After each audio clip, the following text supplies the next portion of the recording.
നേതൃത്വത്തിന്റെ പിടിപ്പുകേട് കൊണ്ടാണ് പല കോൺഗ്രസ് നേതാക്കളും മറുകണ്ഠം ചാടി BJP-യിലേക്ക് പോകുന്നത് എന്നൊക്കെയാണ് പറയുന്നത്. പിന്നെ ചിലർ ചോദിക്കുന്നുണ്ട് രാഹുലിനെ എന്തിനു കൊള്ളാമെന്ന്. എന്നിങ്ങനെ അതിശക്തമായ വിമർശനങ്ങളാണ് BJP രാഹുലിനെതിരെ അഴിച്ചുവിടുന്നത്. എന്നാൽ എന്താണോ പ്രതിപക്ഷത്തെ നയിക്കുന്ന രാഹുൽ ചെയ്യേണ്ടത് അത് തന്നെയാണ് രാഹുൽ ഗാന്ധി ചെയ്യുന്നതെന്നും രാഹുൽ ശരിയായ പാതയിലുമാണ് സഞ്ചരിക്കുന്നത് എന്നും പറയുകയാണ് ലാലു പ്രസാദ് യാദവ്. നിതീഷ് കുമാർ അടക്കം BJP മുന്നണിയുടെ ഭാഗമായതിൽ ഉയർന്ന ചോദ്യങ്ങൾക്കുള്ള മറുപടിയായിട്ടാണ് ലാലുവിന്റെ തുറന്നടിക്കൽ.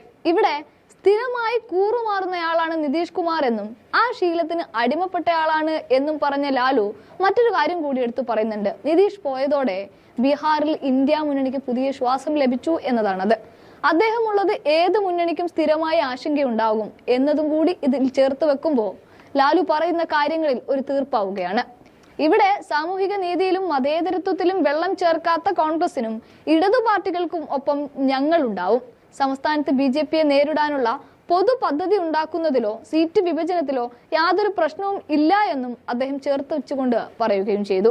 ശേഷം രാഹുൽ എന്തൊക്കെയാണ് ചെയ്യുന്നത് എന്ന് ഓരോന്നോരോന്ന് ലാലു പ്രസാദ് യാദവ് എടുത്തു പറയുകയും ചെയ്യുന്നുണ്ട്. രാഹുൽ ഗാന്ധി ജനങ്ങളെ ഉണർത്തി. ഭാരത് ജോഡോ ന്യായ് യാത്ര വർദ്ധിച്ചു വരുന്ന തൊഴിലില്ലായ്മയ്ക്കെതിരെ സംസാരിച്ചു.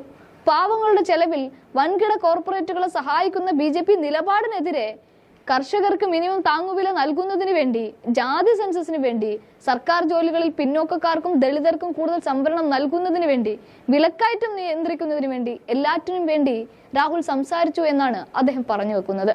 ഇത്തരത്തിൽ കാര്യങ്ങൾ ഓരോന്നോരോന്ന് വിശദീകരിച്ച ശേഷമാണ് രാഹുൽ ജനങ്ങളിലേക്ക് എത്തുന്നത്. അവരുടെ ആശങ്കകളും ബുദ്ധിമുട്ടുകളും പങ്കുവെക്കുന്നു.